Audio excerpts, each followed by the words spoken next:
China is reportedly developing pregnancy robots. Yes, you heard me right.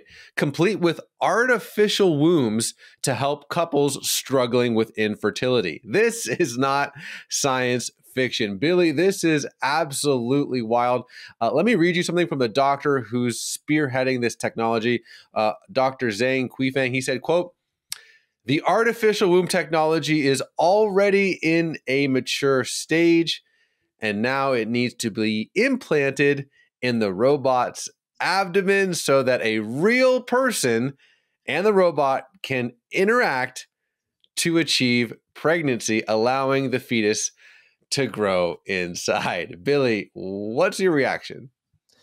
I mean, this is horrifying on a number of levels. I think, look, there are people who are going to say this is going to help people who can't have children. And I understand and I sympathize with that piece of the puzzle. You're trying to have children.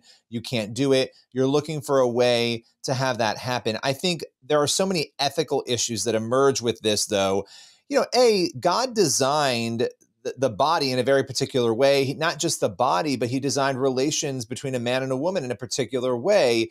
And a baby growing inside, I mean, you have children, I have children, growing inside the womb of a human mother, there's a connection point there that you want to see happen that is not happening in this case. What you have is a machine purportedly, and we have not seen this yet to know that this is actually something that could work, right? They're saying it could work. They're saying it could happen. I think we know that science is moving at such a fast speed that it won't be shocking to see this happen. But the point is there are severe and massive ethical issues with this. Also keeping in mind the fact that in testing this, you have to assume, outside of all the other issues, that there are going to be losses of human life because I doubt it's going to work on the first try. So it's a little bit horrifying, honestly. Well, just when you thought it couldn't get any weirder, past few years, it's been kosher to call someone a birthing person, which my wife finds horribly offensive. It's like, I'm a mother, and you guys are taking that away from me. I'm like, okay, let me, babe, let me throw you another one. Pregnancy robots. I wonder how she's going to take that one.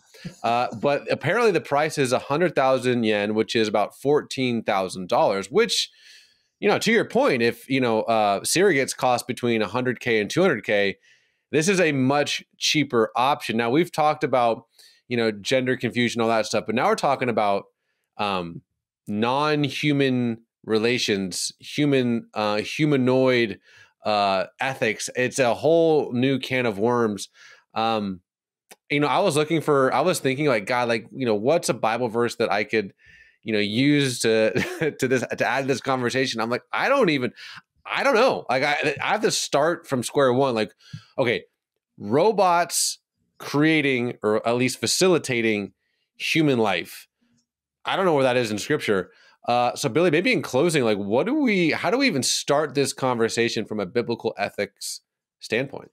Yeah, I think we have to start it with prayer and understanding. A lot of times when something isn't going the way we want it to in life, we try to take matters into our own hands. And I think this is an example of this. I'm not saying this wouldn't help some people. I'm not saying there wouldn't be elements that people could argue are good. I think you have to pray through, though, and ask God, are the negatives outweighing the positives? And one thing we do have to mention here, this is not just a womb. As far as we can understand, it's a humanoid, as you said. It's supposed to look like a human, act like a human, and do what humans can do, which is to not only facilitate the growth of life, but then actually have the baby. So there's so much here I think we need to be praying about. That's where we start. We go to God in prayer and we say, God, is this of you? Is this not of you? And some people may say, well, I already know the answer to that. But I think with all these matters, we should turn to him. And look, this is bizarre. There is more bizarreness to come. I think this is just starting to scratch the surface of how weird things are going to get. Yeah, I mean, with AI, with humanoid robots, I feel like we're going to have a lot more of these conversations coming up here soon. Obviously, keep it here on CBN News. Hey, if one of these humanoid robots wants to watch my 2.5-year-old when he's wilding out, I'm cool with that. Babysit, do the laundry, clean the house, humanoids, do all of those things. Exactly. Maybe not have our babies. Exactly. Billy, I appreciate your time. And again, this is one of those kind of open-ended conversations. So please do comment in the comment section. We're genuinely curious. Like, What do you make of this? This is definitely not the last one of these stories that we're going to be talking about. But as for now, Billy, God bless, my friend.